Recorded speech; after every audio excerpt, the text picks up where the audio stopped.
The gunshot echoed across the Montana prairie as Thomas Quinn lowered his smoking rifle, the silhouette of a wolf disappearing into the distance. The year was 1879, and like the untamed wilderness around him, his heart remained wild and free, or so he told himself on the lonely nights when memories of Sophia haunted him most. Thomas wiped sweat from his brow, squinting against the harsh morning sun. His ranch had grown over the past decade, a testament to his determination and the promise he'd made to his late wife. 20 acres of good grazing land, a sturdy two-story farmhouse, and enough cattle to keep him comfortable, all things Sophia would have been proud to see.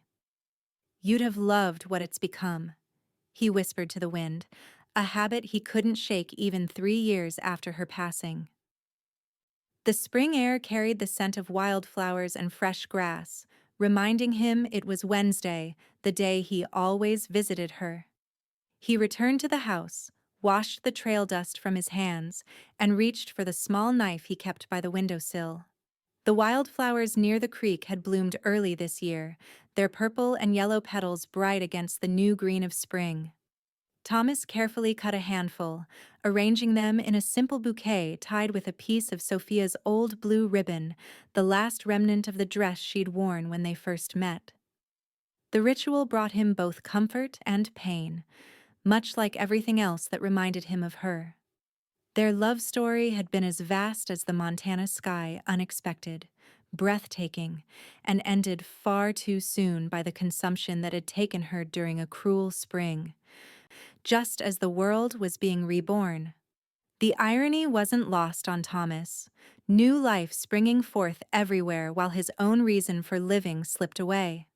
He saddled his chestnut mare, Penny, and rode the familiar path to the small hill overlooking their land.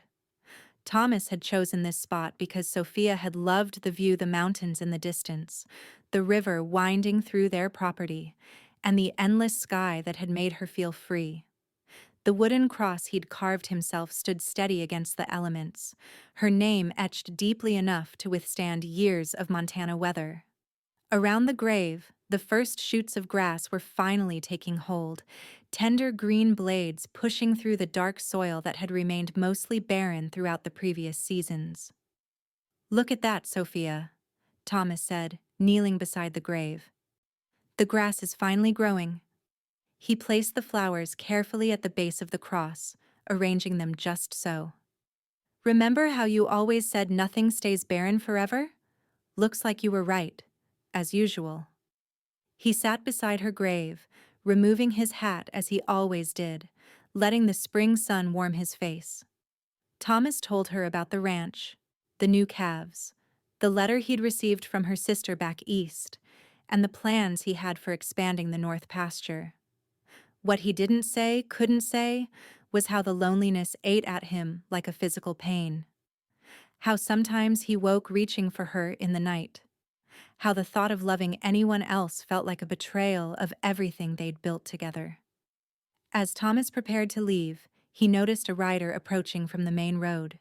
Visitors were rare this far out, and caution had kept him alive through years of territorial disputes and cattle rustlers. He placed his hat back on his head and stood, hand instinctively moving to the revolver at his hip. The rider came closer, and Thomas realized it was a woman. Her chestnut hair caught the sunlight as she guided her horse up the gentle slope. She pulled her mount to a stop several yards away, respecting the private moment she had clearly interrupted. "I'm sorry to disturb you," she called, her voice carrying on the breeze. "I was told I might find Thomas Quinn around these parts. I'm Sadie Grant, Russell's sister." Thomas relaxed slightly. Russell Grant had been his nearest neighbor until he'd sold his property and moved to California the previous fall. Thomas had met him several times but had never heard mention of a sister. "You found him," Thomas replied, approaching her horse, "though I'm surprised Russell never mentioned you." Sadie's green eyes held a sadness Thomas recognized all too well. "We weren't on speaking terms for many years. I've come from Boston after receiving news of his passing. The lawyer said the property was sold to you." Thomas nodded, suddenly understanding. I'm sorry for your loss. Yes, I purchased his land last October. He mentioned heading to California for his health. Consumption, Sadie said quietly. Same as our parents. It seems to run in the family. The word hit Thomas like a physical blow. Consumption. The same illness that had taken Sophia from him. I know that look, Sadie said, dismounting with practiced grace. You've lost someone to it too. Thomas gestured toward the grave. My wife. 3 years ago this spring. Sadie looked at the flowers and the tender grass beginning to cover the grave. You bring her flowers, she observed. Not a question, but a statement filled with understanding. Every week, Thomas confirmed. Until the grass grew, and even after, I suspect. They stood in silence for a moment, two strangers connected by similar grief. Thomas found himself studying her features, the determined set of her jaw, the intelligence in her eyes, the way she stood straight despite the obvious fatigue of travel. You must be tired after your journey. My ranch is just down the hill. I can offer you a meal and information about your brother's affairs, if you'd like. Sadie smiled for the first time, transforming her face. That would be most appreciated, Mr. Quinn. I've been traveling for days with little more than jerky and hardtack. As they rode down the hill together, Thomas felt a strange mixture of guilt and anticipation. Bringing another woman to the home he'd built with Sophia seemed wrong somehow, yet there was something about Sadie Grant that suggested she might understand the complex emotions that had become his constant companions. Did you know your brother well? Sadie asked as they approached the ranch house. Not particularly. He kept to himself mostly, seemed more comfortable with horses than people. Sadie laughed, a genuine sound that seemed to brighten the air around them. That's Russell, all right. Even as a boy, he preferred the stables to the parlor. Thomas helped her dismount when they reached the house, noticing she moved with a slight stiffness that suggested her journey had been harder than she let on. You're injured, he observed, his tone making it clear he wouldn't accept denial. Just a fall 2 days back. Horse spooked at a rattlesnake. Nothing broken, just bruised. Thomas nodded, respecting her stoicism. My wife was a healer of sorts. I have her salves still. They might help. The house welcomed them with familiar creaks and shadows. Thomas moved through it with practiced ease, lighting lamps against the approaching evening and stoking the kitchen stove. Sadie stood in the doorway, taking in the modest but comfortable home. You've made a good life here, she observed, her eyes noting the feminine touches that remained the curtains, the arrangement of the furniture, the dried flowers hanging from the ceiling beams. We made it together, Thomas corrected gently. I've changed little since she passed. Sadie nodded, understanding in her eyes. It took me 3 years before I could move my husband's chair from beside the fireplace. Some ghosts comfort more than they haunt. Thomas paused in his preparations, absorbing her words. You're a widow? Going on 5 years now. James was a doctor. Ironic that he spent his life saving others from illness only to be taken by a winter fever himself. The shared understanding of loss created a bridge between them, making the silence that followed comfortable rather than awkward. Thomas prepared a simple but hearty meal of venison stew, cornbread, and coffee, while Sadie washed the travel dust from her hands and face. As they ate, she told him of her life in Boston, how after James died, she'd taught at a girls' school until the letter about Russell had arrived. Thomas found himself drawn to her straightforward manner and quiet strength. What will you do now? He asked as they finished their meal. The property's been sold, and there's not much left of your brother's belongings. Sadie considered the question, her fingers absently tracing patterns on the wooden tabletop. I hadn't thought beyond finding Russell, to be honest. The school gave me leave until autumn. I suppose I could stay in town for a while, sort through what remains of his affairs, then head back east. Thomas found himself strangely reluctant to see her go. You're welcome to stay here while you settle things. The house has a spare room, and it's a fair distance to town. The offer surprised them both. Thomas hadn't extended hospitality to anyone since Sophia died, preferring his solitude to the awkward sympathy of others. "That's very kind, but I wouldn't want to impose," Sadie replied, though her relief at the offer was evident in the relaxation of her shoulders. "No imposition. The room sits empty, and I suspect you'd prefer not to stay at the saloon, which is the only accommodation in town." Sadie smiled again, that transformative expression that seemed to lighten the air around her. "Then I accept your kind offer, Mr. Quinn? Just until I sort through Russell's affairs." "Thomas," he corrected. "If you're staying under my roof, formality seems unnecessary." "Thomas," she repeated, and something in the way she said his name made him both uncomfortable and pleased at once. "And you must call me Sadie, of course." That night, as Thomas lay in his bed listening to the occasional creak of floorboards as his guest settled into the spare room, he found himself speaking aloud to Sophia as he often did in the darkness. "I hope you don't mind, Sophia. She needed a place to stay, and she understands about loss. It's just for a short while." The silence that answered him was the same as always, yet somehow it felt different, less empty perhaps. Thomas fell asleep wondering if Sophia would have liked Sadie Grant, with her direct gaze and quiet strength. The next morning, Thomas woke to the unfamiliar sound of someone moving in his kitchen. For a disorienting moment, he thought Sophia had returned, that the past 3 years had been nothing but a terrible dream. Then reality reasserted itself, and he remembered his guest. He found Sadie preparing breakfast, looking surprisingly at home among Sophia's pots and pans. She'd found an old apron and had her hair tied back with a simple ribbon. "I hope you don't mind," she said when she noticed him watching from the doorway. "I'm an early riser, and cooking helps me think." "Not at all," Thomas replied, finding he meant it. "It's nice to have breakfast waiting." They fell into an unexpected routine over the next few days. Thomas would tend to the ranch while Sadie rode into town to meet with the lawyer and sort through what few possessions Russell had left in storage. In the evenings, they would share meals and conversation that grew increasingly comfortable. Sadie proved herself knowledgeable about ranching, having grown up on a small farm before moving to Boston after her marriage. She offered suggestions about the cattle that Thomas found insightful, and her practical nature complemented his own. On Wednesday, Thomas prepared to make his weekly visit to Sophia's grave.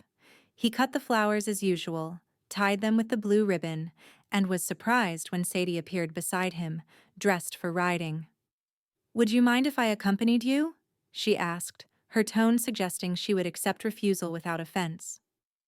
"I'd like to pay my respects." Thomas hesitated only briefly before nodding. She would have welcomed the company, I think. They rode to the hill in companionable silence. Thomas was surprised to find he didn't mind sharing this ritual with Sadie. When they reached the grave, he placed the flowers as always, then stepped back, allowing Sadie her moment with Sophia. "She must have been remarkable," Sadie said softly, looking at the care Thomas had taken with the gravesite, "to inspire such devotion." "She was," Thomas agreed, memories washing over him. "Strong, kind, and stubborn as the day is long. She insisted we build here, against all advice. Said the view would sustain us through the hard winters." "She was right," Sadie observed, looking out over the sweeping landscape. "This is a view worth fighting for." When they returned to the house, something had shifted between them. A deeper understanding, perhaps, or simply the shared intimacy of grief acknowledged and respected. Thomas found himself watching Sadie more often, noticing the grace with which she moved through the world despite her own sorrows. As days turned into weeks, Sadie's presence became woven into the fabric of ranch life. She helped with the spring calving, proving herself capable in crisis when one of the heifers struggled with a difficult birth. Her hands, though smaller than Thomas's, were just as sure and strong when needed. One evening, as they sat on the porch watching the sunset paint the mountains gold and purple, Sadie broke their comfortable silence. The lawyer finalized everything today. Russell's affairs are settled. Thomas felt a strange tightness in his chest at her words. So you'll be returning to Boston soon. Sadie looked out at the vast Montana landscape, her expression thoughtful. That was the plan.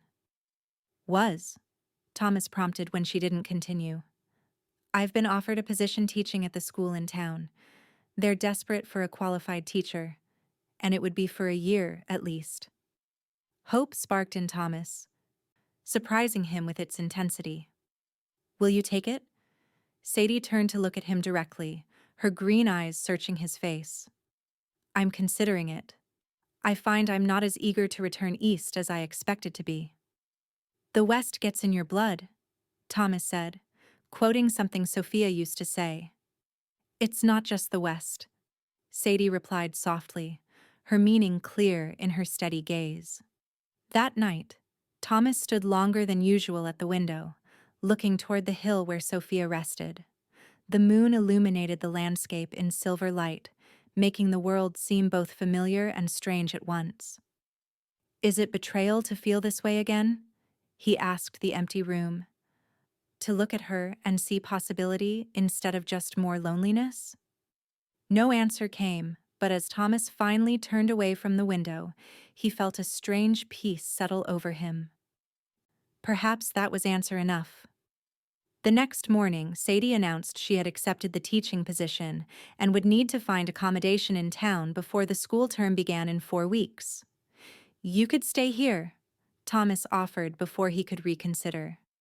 It's a fair ride to town, but the mare is yours to use, and, Sadie prompted when he trailed off. And I've grown accustomed to your company, Thomas admitted, the words feeling both foreign and right on his tongue. Sadie studied him, her expression carefully controlled. If I stay, Thomas, it would change things between us. You know that, don't you? He did know. The attraction between them had been building slowly but steadily, like a spring creek fed by melting snow, inevitable and increasingly difficult to ignore. I know, he acknowledged, and I'm not sure how to reconcile that with... He gestured vaguely toward the hill where Sophia lay. Sadie's expression softened with understanding. We don't have to define anything yet. I can stay as your boarder, nothing more. Time has a way of clarifying difficult choices. So it was decided.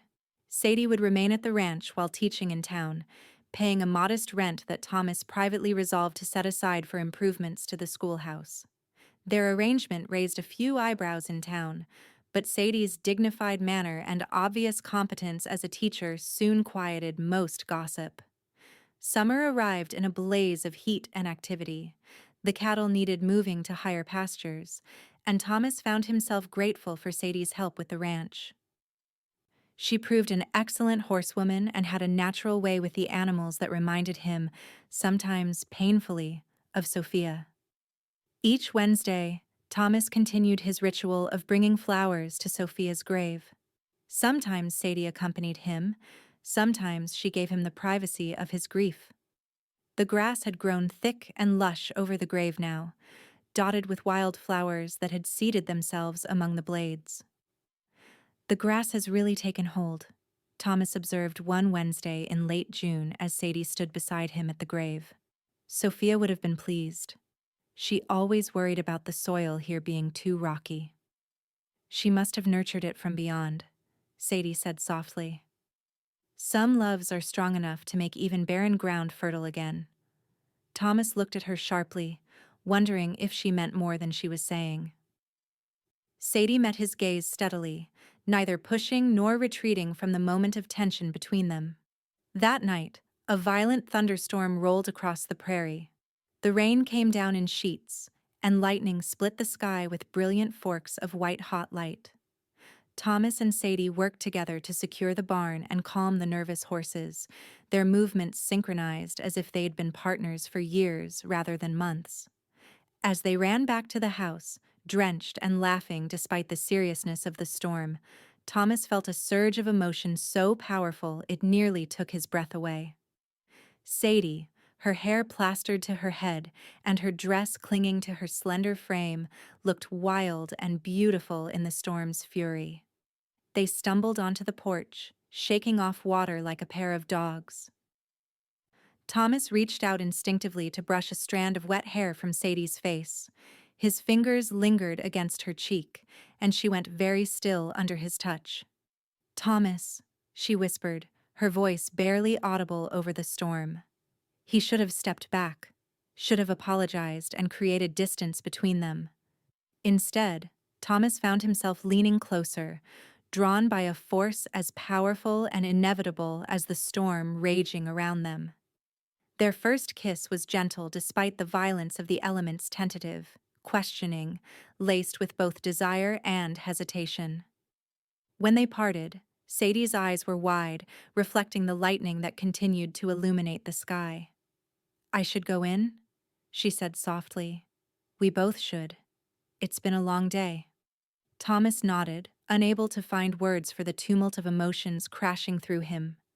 Desire, guilt, hope, and fear, all warring for dominance. Sadie squeezed his hand once before disappearing inside, leaving him alone with the storm and his conflicted heart. The next morning, neither mentioned the kiss, though a new awareness hummed between them like an unplayed melody. They went about their tasks with careful politeness until Sadie finally broke the tension as they worked side by side in the garden. "I won't apologize for last night," she said without preamble, her hands continuing to pull weeds from around the vegetables. "But I understand if you need time. Loving again after loss isn't simple." Thomas paused in his work, considering her words. "It feels like betrayal sometimes," he admitted.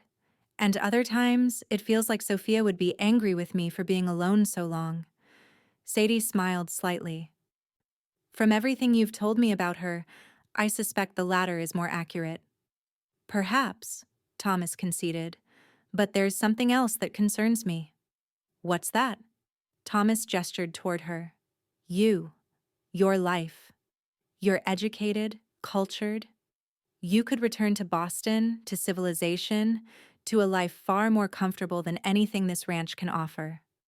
Sadie sat back on her heels, wiping her forehead with the back of her hand and leaving a smudge of dirt behind. "I was raised on a farm much like this one, Thomas. Boston was where I went with James, but it never felt like home. This," she gestured to the land around them, "this feels more like home than anywhere has in years." Her words filled Thomas with a cautious hope. "Even so, I'm a simple rancher. I deserve to choose my own path," Sadie interrupted firmly. "As do you. The question isn't what I deserve, but what I want." Her gaze held his steadily. "And what you want, Thomas." The conversation was interrupted by the arrival of a neighbor needing help with a fence line, but Sadie's words stayed with Thomas throughout the day. What did he want? The answer was both simple and terribly complex. That Wednesday, Thomas went alone to Sophia's grave. The summer had reached its zenith, and the hillside blazed with wildflowers. He sat beside the wooden cross, the familiar weight of grief balanced now by something new, not happiness exactly, but possibility.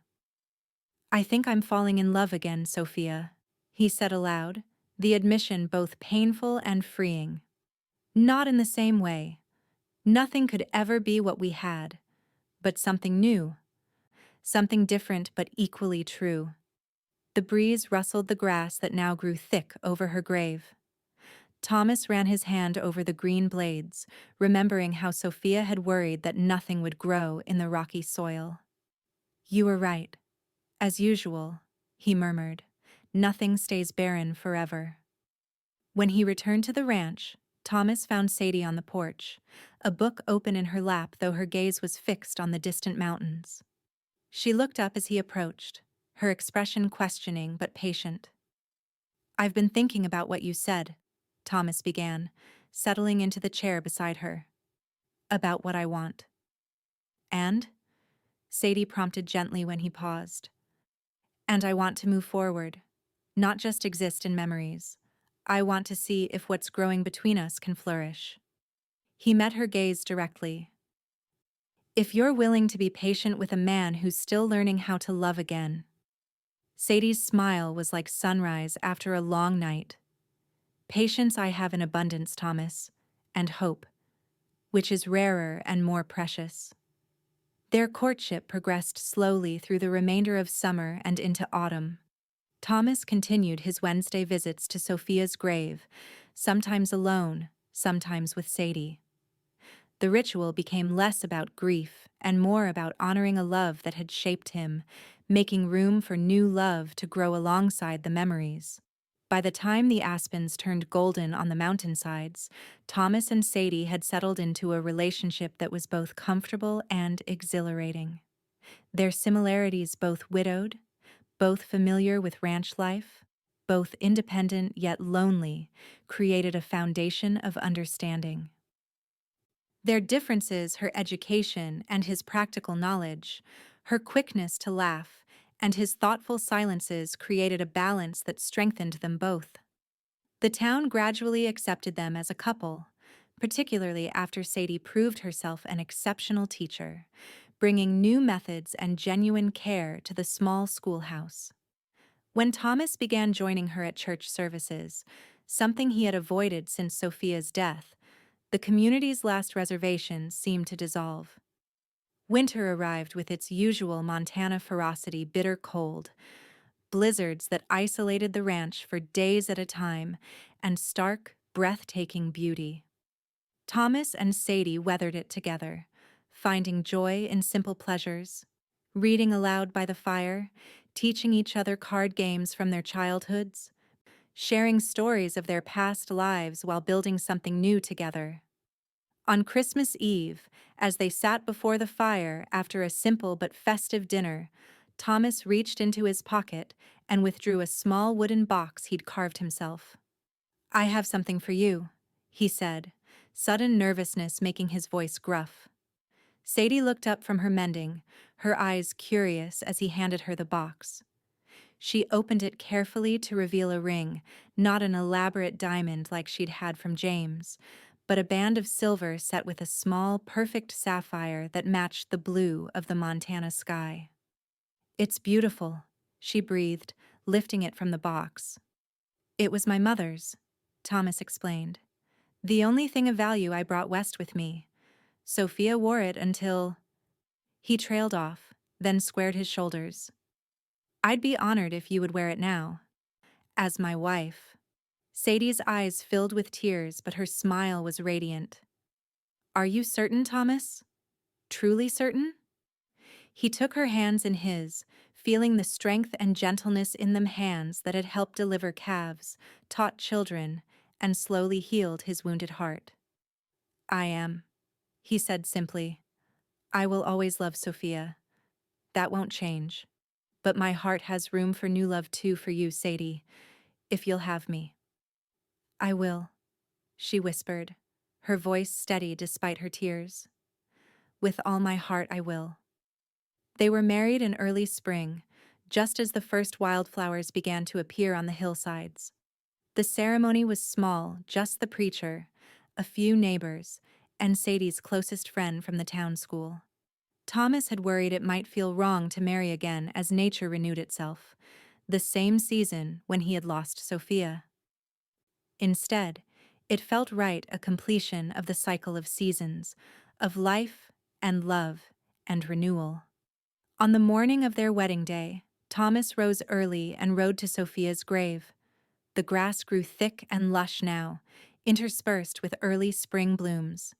He placed a single bouquet of the blue wildflowers she had loved best beside the wooden cross.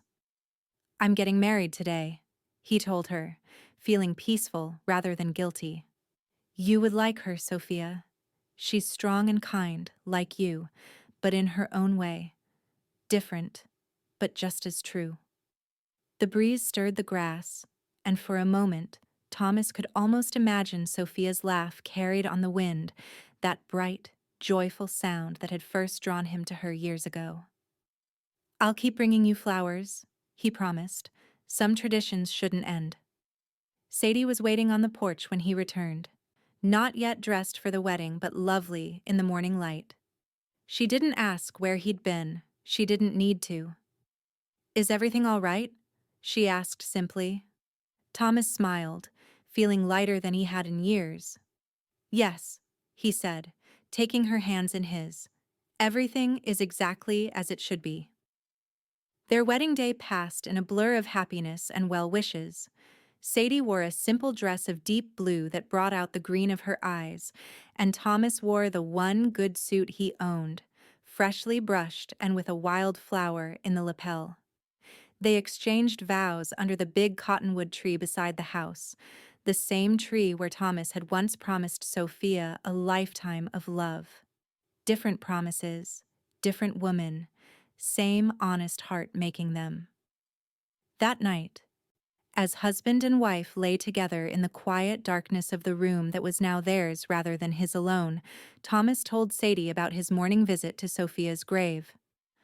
"I'll understand if you want me to stop the Wednesday visits," he said, his fingers tracing patterns on her bare shoulder.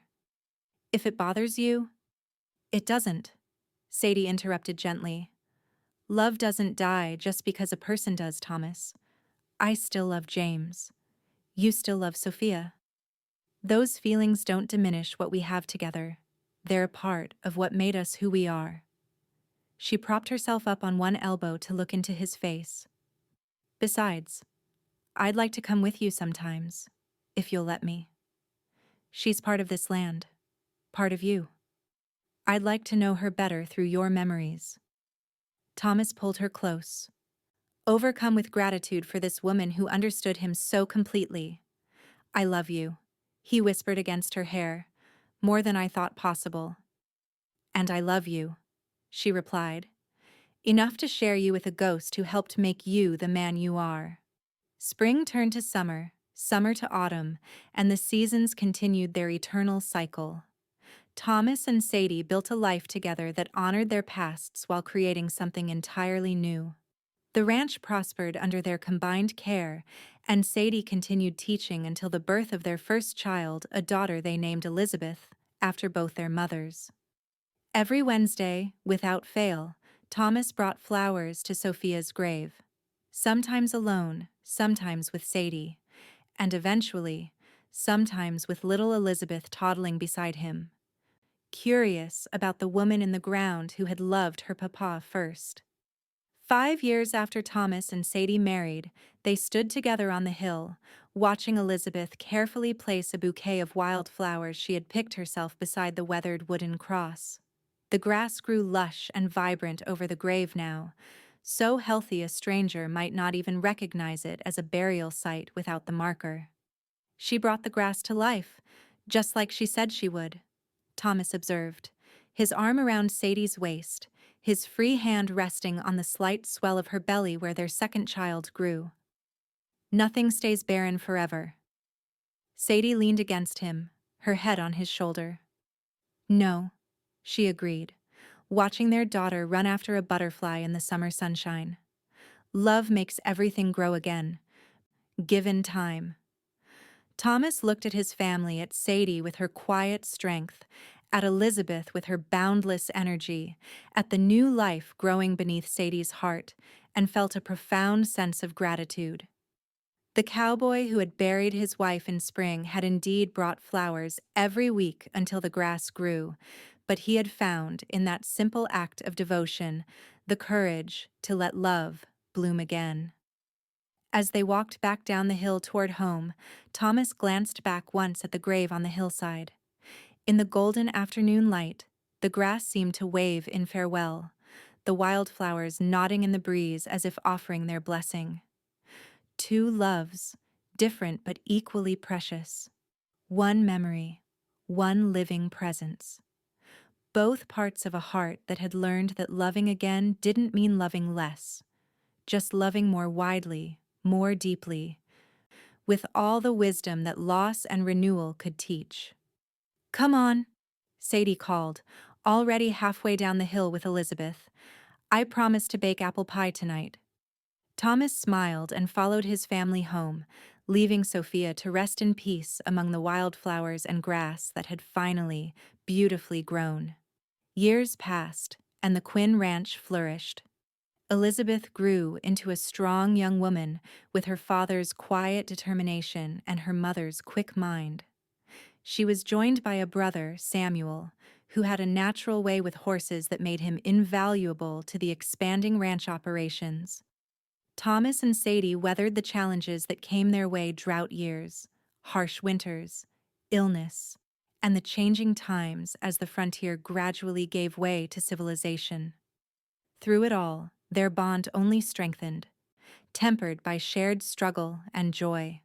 The Wednesday ritual continued, though as Thomas aged, the climb to the hilltop became more difficult. On his 70th birthday, Sadie suggested they plant a garden around Sophia's grave, filling it with perennials that would bloom year after year without needing weekly tending. Not to replace your visits, she explained, but to ensure she always has flowers, even when the day comes that neither of us can make the climb. Together, they created a small but beautiful garden on the hillside, with stone pathways and benches where they could sit and rest. Elizabeth and Samuel helped, listening to Thomas's stories about Sophia and their early years on the ranch. The family project became a way to ensure Sophia's memory would live on even after Thomas was gone. In his 82nd year, Thomas Quinn made his final journey to the hilltop. Too weak to walk, his son and grandson helped him ride his favorite gentle mare up the familiar path. Sadie walked beside them, her once chestnut hair now white as snow, but her green eyes still bright with intelligence and love. The garden they had planted decades earlier bloomed in riot of color around Sophia's weathered cross, which Thomas had replaced twice over the years. He sat on the stone bench, Sadie beside him, and looked out over the ranch that had grown from a homesteader's dream into a thriving cattle operation, now run primarily by Samuel and his children. "It's a good view," he said, his voice thin but satisfied. Sophia was right about that. Sadie squeezed his hand, her fingers twisted with arthritis but still strong. "She was right about many things, I suspect." Thomas nodded, watching an eagle soar above the distant mountains. "I think she knew I would need you someday. That's why she made me promise to keep bringing flowers until the grass grew. She wanted me to see that life continues, that barren ground can bloom again." He turned to look at his wife of nearly 50 years. "That hearts can heal and love again, without betraying what came before." "She was a wise woman," Sadie said softly. "I wish I could have known her." "You do know her," Thomas replied. "Through me, through this land, through the life we've built together. She's part of everything here." 3 weeks later, Thomas Quinn passed peacefully in his sleep, his hand held by the woman who had helped him learn to love again.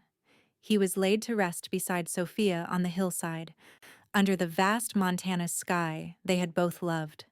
Sadie continued the Wednesday ritual as long as her strength allowed, bringing flowers to both graves, talking aloud to the two people who had shaped her life in different but profound ways. When she joined them 7 years later, Elizabeth and Samuel ensured that wildflowers would always bloom on the hillside, where three hearts rested.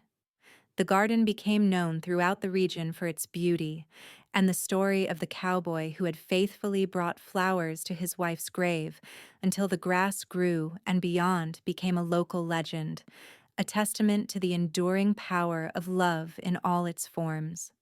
Visitors to the Quinn Ranch would often ask to see the garden, and Elizabeth or Samuel would lead them up the hill, telling the story of Thomas and Sophia, of loss and renewal, of Sadie's arrival, and the second chance at love that had healed a broken heart without diminishing the first love that had shaped it.